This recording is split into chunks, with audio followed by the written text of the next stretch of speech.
The 2025 draft class is absolutely loaded with guys at the top end like Cooper Flagg, Dylan Harper, Kaman Malawach, Ace Bailey, and VJ Edgecombe, but even guys later in the draft class, guys like Cam Jones, guys like Neek Clifford, guys like Jace Richardson, guys like Ben Seraph. I think there's a lot of talent in this draft class, and we're going to be covering all of it in this 2025 NBA mock draft. With all the offseason rumors, this is going to be a very interesting draft, not only where what prospect will be going to where, but what teams can also make trades in this draft. So with all that being said, let's get into the mock draft. All right, ladies and gentlemen, in the first pick of the 2025 NBA mock draft brought to you by At The Buzzer Sports, the Dallas Mavericks will be taking Cooper Flagg. And this is something that Cooper Flagg's being talked about a lot. Obviously, with the draft class, people are going to talk about the best prospect the most. This is Cooper Flagg, who I think is one of the most NBA-ready prospects that we've seen in this draft. I think he can be plopped into this Dallas Mavericks team and be a really good connective passer, whether that's out of the short roll, whether that's making lay-down passes, whether it's finding cutters. I think he could be really good at that aspect. The only thing that troubles me is I don't think he'll be able to create his shot for himself off rip. That's something I think he's going to need to get better at. But playing with Anthony Davis, playing with Kyrie Irving, playing with PJ Washington, Daniel Gafford, whoever they bring back next year, I do think he's going to bring a lot of defensive versatility on this team, whether it's being a point of attack defender, rebounder, or roamer. And I think that's probably what he's going to be, a roamer, somebody that blows up passing lane, somebody that can protect the rim, somebody that can be a rebounder. And I think he could be really good. I don't think he's going to have the craziest stats though. Like, I don't think he's going to come in averaging 27 and 3. I actually think his rookie year is probably going to be about 14 points per game, maybe 6 or 7 rebounds and 3 assists a game, which people are going to say he's overrated because his stat line isn't the best, but I think he's going to impact winning from day one. And I think the more he grows with the Dallas Mavericks, the better he gets. Now, the only thing that questions me with Cooper Flagg is the Dallas Mavericks don't have a lot of picks going into the future. And one of the things, Mars said it best with his tweet. He said, having a really good rookie or just having a really good team while you're also getting that transcendent player is really bad for the future. When you look at LeBron James was really good from the jump. So the Cleveland Cavaliers didn't get a lot of lottery picks. The same with Luka Doncic, right? With Dallas. He came in and I think Dallas were out of the lottery, not even out of the lottery, but really late in the lottery to where you couldn't necessarily build around them. And then the Thunder trade for Shea, and they have 2 bad years where they can go get Chet Holmgren and Jalen Williams. Or the San Antonio Spurs are bad, and they land 2 top 5 picks in back-to-back years. And they're probably going to draft Dylan Harper, and now they have Stephon Castle, and they have a lot of stuff to build around. So for a team that like Dallas, who's going to be winning very early and don't have necessary draft picks, I don't know how secure they are with building in the future for Cooper Flagg, but only time will tell. But as of right now, I think Cooper Flagg will be a very good contributing piece to the Dallas Mavericks, and I still do think he'll probably be the best rookie in this class. I'm pretty confident in that, but as of right now, him playing with a championship caliber team or just a team that can get to a conference finals, I think you're not going to necessarily see him taking over the offense or taking over the defensive side as much as you probably would have thought if he would have went to another team. As for the San Antonio Spurs, I'm taking Dylan Harper here. And I understand people say the San Antonio Spurs are loaded with guards. They have Devin Vassell, De'Aaron Fox, Stephon Castle. Why take Dylan Harper? Dylan Harper is 19 years old. Victor Wembanyama is 21 years old. Stephon Castle is 20 years old. This is a timeline to where Stephon Castle, Dylan Harper, and Victor Wembanyama are going to be on the same path. They're on the same, not trajectory, but they're on the same timeline. These guys can progress. If Dylan Harper can become as good as we think he is, as good as he's projected to be at the NBA level, I think you stick with Dylan Harper because what I project for Dylan Harper is better than De'Aaron Fox. I think Dylan Harper can be a top 5 guard in the league one day, and if you pair that up with Victor Wembanyama, who has all-time great potential, I think you're building a really good team. And I think Stephon Castle is probably the best guard to have next to Dylan Harper. He's not the best shooter, but he can slash really well. He's a really good playmaker. He's a really good driver. He's a really good point of attack defender, and he's great in transition. And I think the pick and roll defensive duo of Stephon Castle and Victor Wembanyama takes a lot of pressure off Dylan Harper to become this extremely plus defender on the floor. He can be an average defender like how Shea is. Shea is a good defender, but him having a really good defense around him makes him look a lot better. So I think Dylan Harper can be in that role with Victor Wembanyama, who's going to be like a pencil in for Defensive Player of the Year every single year until he wins it. So Dylan Harper is going to be in a really good role for the San Antonio Spurs. As for the Philadelphia 76ers, if I'm the Philadelphia 76ers, I'm trading back with the Brooklyn Nets. I've already talked about this in other videos, but I'm not doing any trades in this mock draft, so I'm going to have them take VJ Edgecombe. And this is another situation where the Philadelphia 76ers have guards. You know, not only do you have Tyrese Maxey, but Jared McCain comes in, and it looks like he was going to win Rookie of the Year until he went down. And then you draft Quentin Grimes, who is a very good slasher, a very good three-point shooter, a very good defender, and he brings that athleticism. So you get VJ Edgecombe. Now you have 4 guards that you're going to have to play. So that's why I'm always saying, if I'm Philly, trade back. But in the end of the day, the Philadelphia 76ers are a team that's looking to go to the playoffs and make a deep run. And do I think VJ Edgecombe can contribute to a winning team more than Ace Bailey right now in his rookie season? Yes. I think there is some things that Ace Bailey has to get fixed before you're asking him to be a contributor to a playoff team. So that's why Ace Bailey is going to be going to the Charlotte Hornets. I think Ace Bailey is a really good off-ball player. He's a really good difficult shot maker. I wouldn't be surprised if this is one of the guys that maybe falls to like 7 or 8 in this draft, just because there are some glaring issues. The handle is something that concerns me a little bit. The struggle to get easy looks and get easy offense for himself is very concerning as well. And then his measurements came out to be 6'7", 6'8", right in between that 6'7", 6'8" area, where he was listed as 6'10" coming into the collegiate level, which is something that I always leaned on a little bit more. I always said you can teach ball handling. You can teach him how to create open shots for himself because he has the athletic tools. He has the reach. He has the size. But you can't teach the athleticism. You can't teach that type of stuff. So I always leaned on, you take the 6'9", 6'10" guy that can be extremely athletic, can make tough shots, and you can develop him to be that guy that can create easier looks for himself, or just to be a better off-ball player and attack out of advantages that were already made for him. But now he's standing at 6'7", 6'8", which is not the worst, but it kind of takes away from what I thought he could be, which would be this jumbo forward, athletic, can shoot over anybody.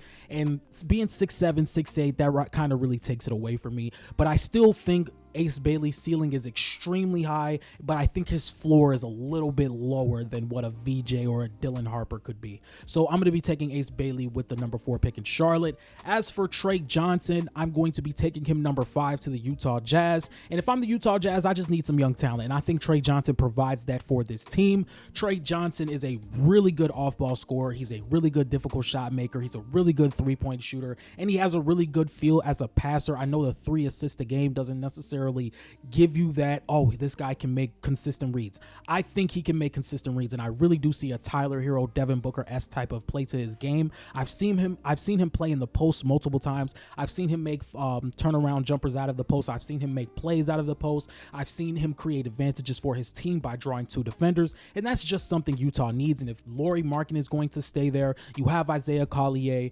Kyle Flipowski could be a pick and pop big. There's a lot to be looking for with this Utah Jazz team, but they necessarily have to find direction. I don't think they have a necessary direction as of right now to where they're going to go, but I think Trey Johnson necessarily helps them out because you have that scoring threat. The only concern I have with Trey Johnson is the rim pressure. I don't think he has that burst to consistently get to the rim, and he doesn't have that strength to really create open shots for himself at the NBA level as of right now. I'm not saying that won't progress and that won't get better, but that's the only disadvantage I see that him having right now going into the NBA. But at number 6, I'm going to be taking my favorite prospect in the draft, Kaman Maluach. We are going to be covering him very closely all season. We're going to be covering Kaman Maluach very closely all year. Kaman Maluach standing at 7'2". He's about 200 plus pounds. I really like him in this fit with the Washington Wizards because you're going to build a fantastic defense. I know you guys saw, or if you guys did see my Kaman Maluach scouting report, you guys know how gifted I think he is defensively. I think he has that athleticism to where he can hold his own on the perimeter, but he's also so strong and so lengthy that he can protect the rim with ease. And some people say, I don't like how Kaman Maluach doesn't rebound as much, but I truly do think Kaman Maluach does not play as close to the rim for him to be a 11, 12 type of rebound a night type of guy. But in the NBA level, I don't think they're going to ask him to switch onto the perimeter as much as they did in college.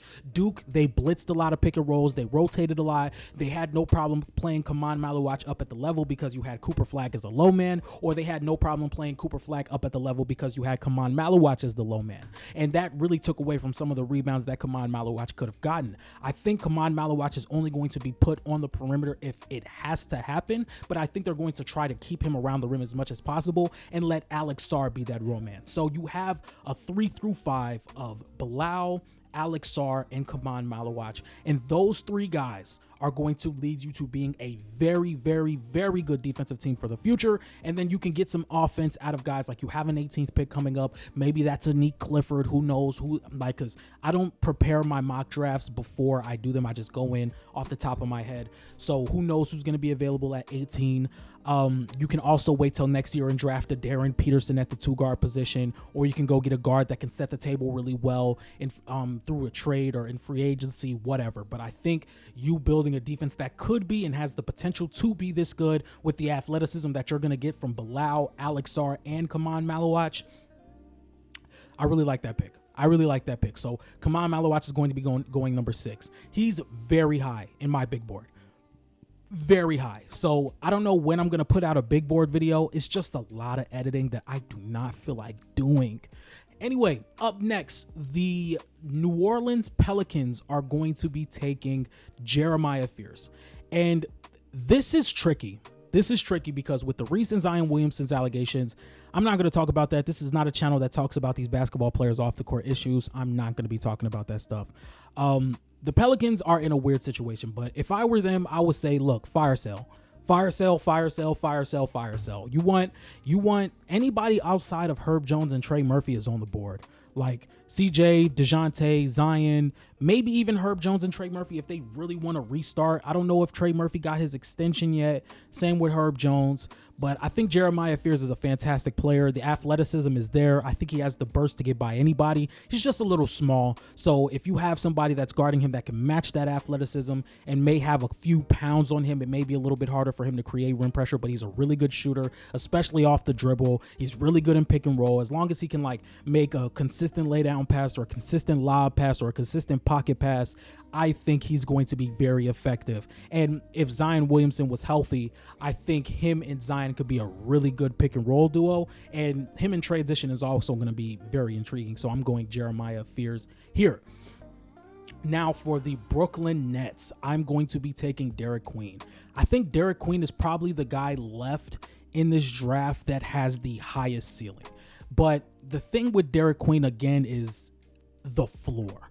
I think the floor of Derek Queen is a lot lower than a lot of other people in this draft, especially some of the guys that are going to be taken within the top 8. Like if we look at Cooper Flagg, Dylan Harper, VJ Edgecombe, Trey Johnson, Jeremiah Fears, I think Derek Queen's floor is as low as Ace Bailey's is, but as high as Ace Bailey's is, if you guys get what I'm saying. Because in theory, if you have a 6'10 center who's going to be very strong, who's already looks like he has NBA strength, which is something that you want to look for in a prospect. You want to see how strong they can be and how good they can be at absorbing contact at the NBA level. So when you look at that, a guy that can put the ball on the floor, attack the rim relentlessly, can pass solid out of positions like that, and can be a really good rebounder, you see the level that you can get to. But then you also look at a team where it's like, you're not the level of prospect for a team to be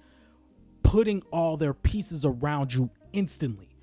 That's what concerns me with Derek Queen, because he's a very talented prospect. But when I look at him and I'm like, I don't know if day one I'm going to be building the offense around you and letting you drive one-on-one 9 times a game. I don't know if I'm there with you yet. Can you be a good role man? Can you make good decisions out of the role? Can you be a rebounder? Can you be a solid post defender? Can you be quick on your feet? Can you be vertical to protect the rim? I don't think defensively he's there yet, but I do think that there is a role where he can be a good short role player, could be a good role player, could have a nice floater. He has a decent jump shot, but the way he was playing at Maryland is like, I don't know if he's going to play like that in the NBA. And guys like that usually take a season or two to really get adjusted to the new way or the new style that the team is going to be asking them to play. I think there's an avenue for success, but there's also an avenue where this could go really bad and he can be a backup big. And then the Brooklyn Nets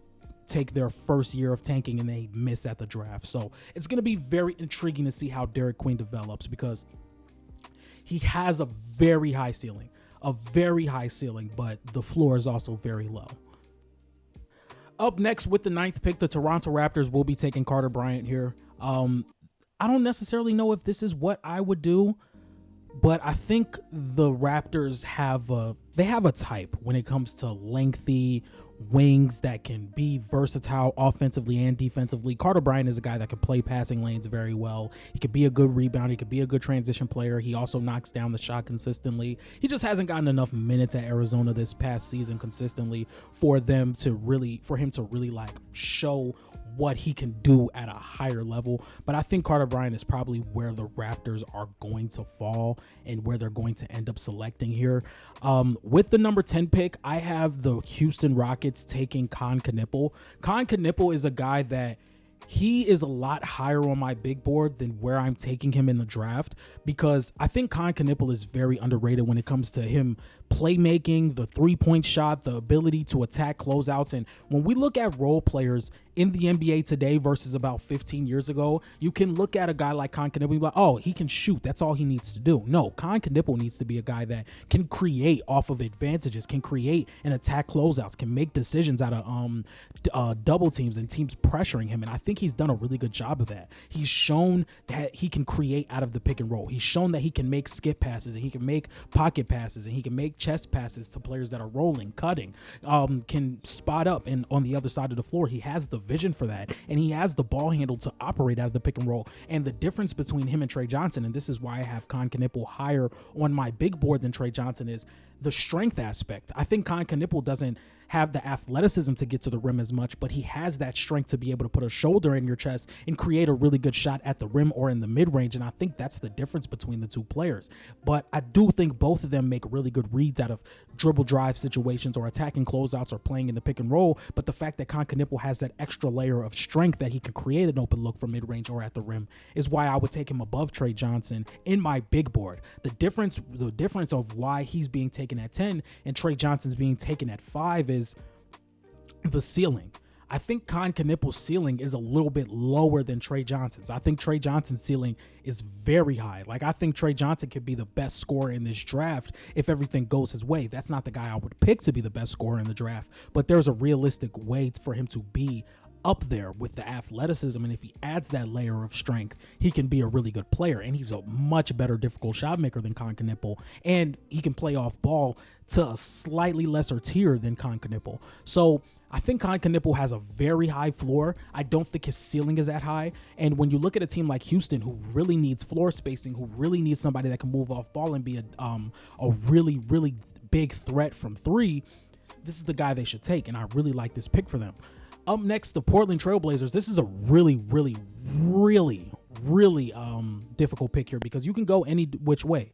If you want to take somebody in Asanua who could be really high but could play next to Donovan Clingan, you could do that. If you want to take a Colin Murray Boyles who can really be like a Aaron Gordon type of role for this team, somebody that can make passes, somebody that can attack closeouts, somebody that can drive to the rim, somebody that could be very versatile defensively. Another thing, like I just said earlier, something I value in the draft is strength. Con Knippel has NBA strength. I said Con Knippel. Colin Murray Boyles has NBA strength. He's a guy that can attack closeouts. He can attack two guards. He can attack point guards in mismatches. And he has that dribble drive effect, and he can make passes. He can disrupt pick and rolls with his hands, with his body strength, with his rebounding, with his rim protection. He has the hands to guard on the perimeter against some lead guards. And I think this is a really good pick. You pair him next to Donovan Clingan, you can switch him as much as you want because you got Donovan Clingan at the rim. So I think Colin Murray Boyles is that guy. As for the Chicago Bulls, I'm going to reach a little bit. I don't know if this is necessarily a reach because I'm really high on Thomas Sorber. I'm going to go with Thomas Sorber here. Thomas Sorber is a very, very underrated prospect in my opinion because he's such a polished drop coverage defender and a polished rim protector. He doesn't foul often. He plays really good in drop. He's very, very, very physical on the boards. He's a guy that's going to make you fight the entire possession to get good positioning when the ball is in the air. He's going to make you fight, and that's going to make other teams who don't have disciplined bigs get in foul trouble consistently. So this is not a guy that he's probably not going to be an all-star center, and that's okay because he's going to be a very, very, very good center for the foreseeable future. Somebody that's consistent, somebody that does their job, somebody that does not play outside of their means. And I think Thomas Sorber is that guy, and I think he's a really good pick for Chicago. Now, up next, we have the Atlanta Hawks, and we can go a multitude of different ways here. Kasparas Jakučionis could be somebody they can go with to just get some extra ball handling and some extra shooting around Trae Young. They have been building this core to where you have multiple guys that can put the ball on the floor, multiple guys that can play in transition. Jalen Johnson has gotten better with wide open threes. I think he's shooting 38%. He's getting better. Zachary Risachet is somebody that's getting better as attacking closeouts and just putting the ball on the floor. As more as the season went along, he got better with that. And you can add a Dyson Daniels who can also put the ball on the floor and be one of the better perimeter defenders in the NBA. And you add Kasparas Jakučionis to that, who can put the ball on the floor and play make. It's just he's a little wild with his dribble sometimes. Sometimes he can force turnovers. Sometimes he can put himself in positions to where it could be a high turnover spot, like dribbling within the middle of the floor, dribbling in the corner. That's something that Kasparas Jakučionis can put himself into. Or you can go and get a guy like Rasheer Fleming, who I think is like a Robert Covington, somebody that can be extremely versatile, play really well in transition, and can knock down some three-point shots and brings a level of defense that I think you should add on. I think Zachary Risachet is a solid defender. I think Dyson Daniels is one of the better defenders in the league. I think if you add Rasheer Fleming to that aspect, you can have a really good team. Or you can go full-on Noah Essengay. I'm going to go Rasheer Fleming here. I'm going to go Rasheer Fleming. It's going to be very interesting to see where Kasparas Jakučionis falls, but I think Rasheer Fleming is probably the better prospect for them. And for the Spurs, I'm going to take Noah Essengay. If they don't trade this pick, which is something that the Spurs will do, like I think a team is going to be like, hey, San Antonio, what's with this 14th pick? Okay, so now that we are out of the lottery, we're going to be going with OKC here, and it's very interesting to see who they would be picking with the 15th pick because they can pretty much go anywhere they want. I'm gonna go with Cedric Howard here. This is a guy that can develop. He's 6'6". He plays in transition really well. He's a really good defender, and once again, a strong player. He just got hurt. So they could take a flyer on Cedric Howard and then can move forward, and I think that's a really good pick for them. As for the Orlando Magic, I think they need some type of shooting, some type of on-ball creation. I think Nick Clifford is that guy. This is another guy that moved up pretty significantly in the draft. He was a guy that was maybe a 20s pick, somewhere between 22 and 25. I think he's moved up to where he could be right outside the lottery, and I think Orlando needs offense. They need offense, and I think Nick Clifford provides that. And he's also 21, 22 years old. He's my age. So that's a really good pick for them. As for the Minnesota Timberwolves, I'm going to take Jaeger Demon here. This is a guy that can play make. He can shoot. I don't know if he's going to be able to make his own advantages, but I think Anthony Edwards can create advantages for him where he can get open shots. He can get some really good passes if he attacks closeouts pretty well. And I don't think they have to rush it with Jaeger Demon here, so I'm going to take Jaeger Demon at 17. As for the Washington Wizards, I think this is where they take Kasparas Jakučionis. I think this is probably, like, I probably should have took Kasparas Jakučionis for Orlando or Minnesota. I just completely forgot all about him, and that's why, you should actually prepare for the mock drafts instead of just turning on the camera and doing them. But I think Kasparas Jakučionis could provide a lot for Washington, being a good guard that could play off ball and on the ball. You can run him at the 2 and you can run him at the 1, and I think he could be a really good pick and roll candidate with Sarr and Malawach. If that's a draft that Minnesota pulls out with their 2 picks, I think that's a win. As for the Brooklyn Nets, I'm going to be taking Asanua here. This is probably somebody that could play really well next to Derek Queen. Derek Queen can play high up, and Asanua can be in that dunker spot. And they can play guys like Jalen Wilson off ball, guys like Cam Thomas off ball, and they might have a core there. I think Asanua is probably a really good pick for them. As for the Miami Heat, I'm going to be taking Nolan Traore. This is a team that needs a guard. I think Nolan Traore still has a lot to show, and I still think he can be one of the better players in this draft. He plays really well in pick and roll, whether it's splitting pick and roll, whether it's just going over the screen. He has a really good burst to get to the rim. The problem is he's not the best shooter, and he's gotten better as a shooter and finisher over the time of the season as it went along, but I think you just build over time with Nolan Traore. It's like, okay, we see you have really good bursts out of the pick and roll, and we see you have really good playmaking chops. Let's continue to grow on that while we work on your finishing and shooting. We're going to keep developing those things, but I think he shows those signs, and this is a team like Miami who just needs guard play. So I think Nolan Traore is a good pick here. I'm going to go Liam McNeely with the 21st pick. This is a guy that can be a really good shooter. He stands at 6'7". He attacks closeouts pretty well. I don't necessarily think he attacks closeouts like a Con Knipple or anybody else, but he just does have that dribble penetration that he's not the most gifted dribbler or driver like the other guys, to where I think that could hold him back. And he also got hurt at UConn, so he kind of fell down the draft board just a tad bit. But up next we have, I think, let's see, let's find out. We have Atlanta again, and I think they need a big here. And I'm gonna go Juan Benninger. I think I'm saying that right. He's very athletic. He shows a lot of offensive upside as a transition player and a lob threat, and I think Trae Young could really work with that. So Juan Behringer is going to be in Atlanta with the 22nd pick. As for the Pacers, I went Ben Seraph multiple times just because I think he could be a really, really, really good connective player, somebody that can pass, shoot, and dribble. But I'm actually going to go Noah Penda here. This is the guy I'm going to go with Noah Penda. I really like this pick here. As for OKC, they have another pick here. They can go with multiple guys. They can go with Walter Clayton to get some more ball handling, but then you have Topic. So I don't think you end up going with Walter Clayton. There's a lot of guys that dropped out of the draft to the point where I don't know who's safe to pick. Like, I know for a fact, I know Labyrinth Phelan dropped out. I know, who else? I think Ian Jackson dropped out as well. I think Tahai Pettiford definitely dropped out. Miles Bird dropped out. Alex Condon dropped out. Let's take a look at who they can pick here. I'm gonna actually go Ben Seraph. I'm gonna go Ben Seraph here. I think this is another guy that can progress. I'm gonna go Ben Seraph here. As for the Orlando Magic, I'll be going with Jace Richardson. The only thing that troubles me with Jace Richardson is just he's very short. He's like 6'1", 6 foot flat. He's not the best dribbler to be a lead guard, so he would have to play the off guard position. And he's a really good off ball player, but I don't think. I think his height is really what's holding him back from being picked earlier, because he could be picked apart defensively. But as an off ball player, I think he's really good. I think he has a really good shot. I think he has a really good shot off the catch and off motion, and I think that's something Orlando needs. So they're going to be picking him up here. I think this could end up being a really good microwave pick for them, but I just don't see him being someone that could be picked right outside the lottery, if you would say. As for the Brooklyn Nets, I'm going to have them taking where is he?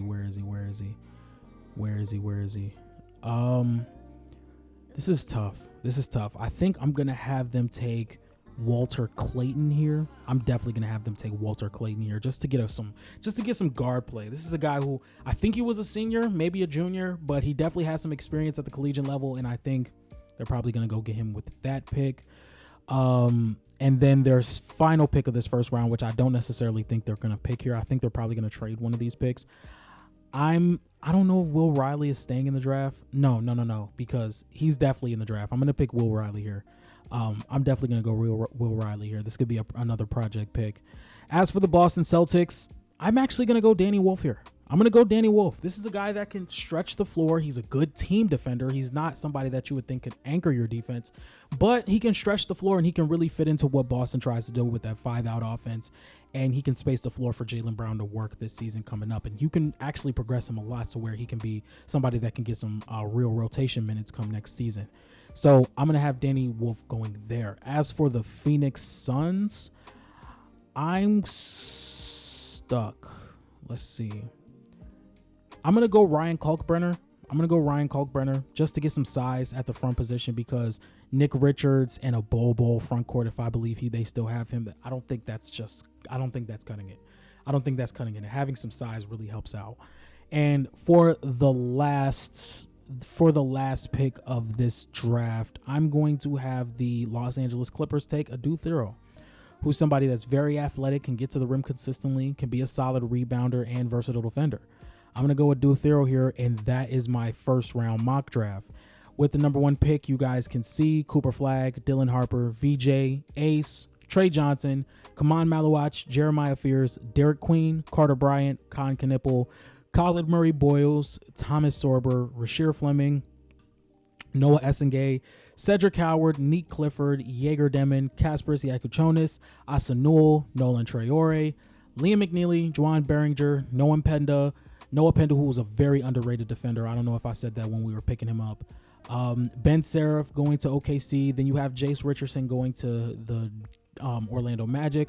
Walter Clayton going to the Nets. Will Riley going to the Nets. Danny Wolf going to the Celtics. Ryan Kalkbrenner going to the Phoenix Suns. And Adu Thero going to the Los Angeles Clippers.